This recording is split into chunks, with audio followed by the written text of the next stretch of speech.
지금 현재 투자하고 있는 팹들이 가동이 된다면 그 인력들 확보 전쟁이 진짜 심각해질 거예요. 인텔의 로비력이라는 것은 상상을 초월합니다.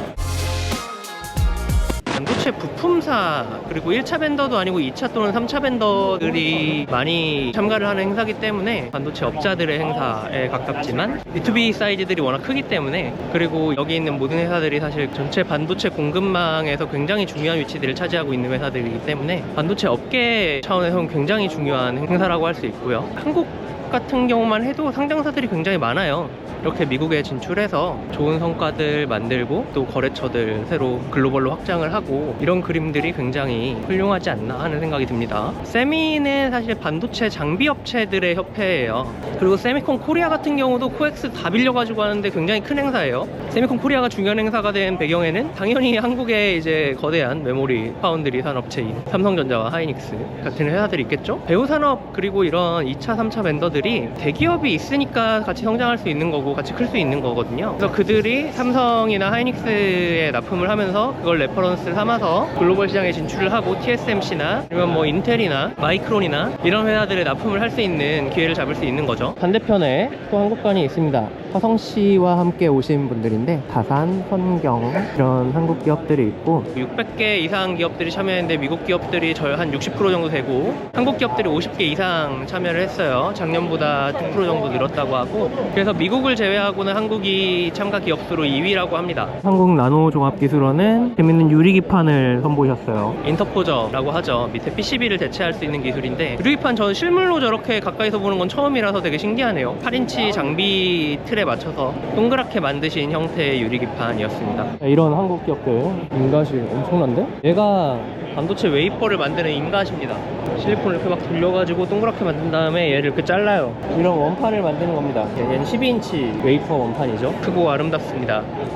여기 보면 애리조나 주정부와 피닉스 시가 같이 와서 부스를 꾸며놨는데, 애리조나 피닉스에는 TSMC와 인텔이 팹을 확장하고 있죠. 주정부 차원의 지원을 하겠다, 그런 의미로서 부스를 연 것인데, 반도체는 좀 전략산업이기 때문에 한 회사가 진출하고 공장을 짓고 여기서 공급을 하겠다, 만들겠다 한다고 되는 게 아니거든요. 좀 정부 차원의, 시 차원의 다양한 제도적인 인프라적인 지원들이 있어야지 가능한 것이고, 여기에는 인재 공급도 함께 포함이 됩니다. 애리조나 스테이트 유니버시티 ASU 같은 경우 굉장히 유명하죠. 산학 협력을 통해서 애초에 학부 과정부터 취업을 염두에 두고 인재들을 키우고 공급을 하는 시스템들을 갖추고 있고, 반도체 파운드리를 영입한다는 것 자체가 국가적 또는 주 차원 또는 시 차원의 전략 사업이기 때문에 시나 주에서 적극적으로 지원을 하겠다라는 의지를 보이고 있는 것이고, 노동 인력이 그냥 단순 근로자가 아닌 고급 인력이어야 하기 때문에 지금 칩세트로 이제 삼성 또는 인텔, TSMC가 굉장한 미국 내 투자를 집행하고 있지만, 이제 실제 공장이 지어졌을 때 어떻게 인력을 수급할 것인가에 대한 의문들이 여전히 있어요. 애리조나가 이번 칩세트를 기회로 해서 반도체 산업의 중심지가 되겠다는 의지를 갖고 있어요. 바이든 대통령이 찾아가지고 칩세트 선언하고, 인텔 팹 들려서 인텔 CEO 팹 겔싱어도 악수하고 같이 사진도 찍고, 인텔이 그거 엄청 세게 홍보했죠. 사실 칩세트는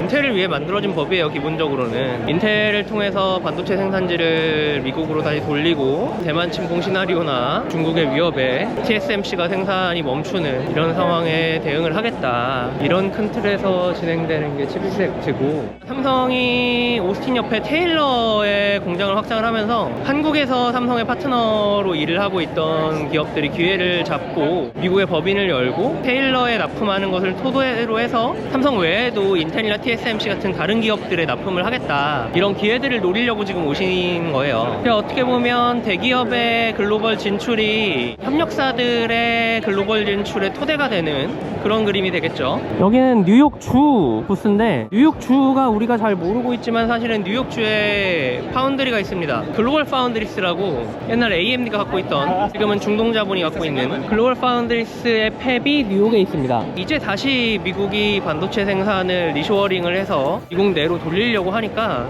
일단 인력 문제가 엄청 커요. 공해산업 일을 하려고 하는 사람들이 별로 없고, 둘째로는 미국의 교육 수준이 그렇게 일반적인 노동력의 교육 수준이 높지 않기 때문에 그 교육받은 인력들이 이런 조금 위험한 산업에 투신을 한다라는 시나리오가 사실 미국 내에서는 그렇게 쉽지가 않아요. 그래서 미국 입장에서는 적당히 교육을 받은 반도체 생산 라인에 투입을 할 수 있는 인력이 굉장히 귀합니다. 지금 현재 투자하고 있는 팹들이 가동이 된다면 그 인력들 확보 전쟁이 진짜 심각해질 거예요. 그 인력 문제 때문에 실제 팹이 가동될 수 있느냐라는 의문들도 현재에서는 굉장히 크게 제기되고 있는 상황이고, 인텔은 미국의 그냥 챔피언십 컴퍼니잖아요. 러몬도 장관이 그렇게 칭하던데, 인텔은 한 50년 전부터 막 오리곤주 같은 데랑 되게 긴밀한 관계를 가져오고 있고, 인텔의 로비력이라는 것은 상상을 초월합니다. 여기서 반도체 업계의 인텔의 포지션이 한국의 삼성전자의 포지션이라고 생각하시면 돼요. 국가적인 차원에서 깊은 관계를 맺고 있는 인텔이란 회사에 좀 우선적으로 인력이 공급될 수밖에 없지 않나 하는 생각이 전 좀 들어요. 그래서 이제 삼성도 텍사스주랑은 굉장히 긴밀한 관계를 갖고 있기 때문에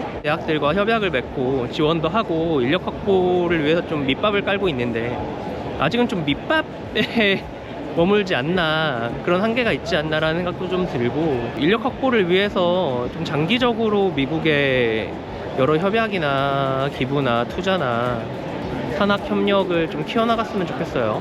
반도체 같은 초정밀 산업은 사실 현장 엔지니어의 숙련도에 따라서 수율 차이가 좀 어마어마하게 납니다. 지금 뭐 삼성이 좀 수율 문제 때문에 3나노에서 어려움을 겪고 있는 걸로 알려져 있는데, 산학협력을 삼성이 추진하고 있는 규모가 미국 내에서 우리가 경쟁해야 하는 상대들에 비해서는 너무 좀 미미해요. 주정부가 됐든 시가 됐든 정부 차원 로비도 조금 확장을 했으면 좋겠어요. 이제 로비라는 얘기가 되게 한국에서는 부정적으로 인식이 돼 있고, 저도 그렇게 생각하지만 미국에서는 로비가 합법이지 않습니까? 합법적인 영역에서 로비를 펼쳐야지 그 후발주자 입장에서 좀 따라잡을 수 있지가 않을까, 이런 생각이 많이 들어요.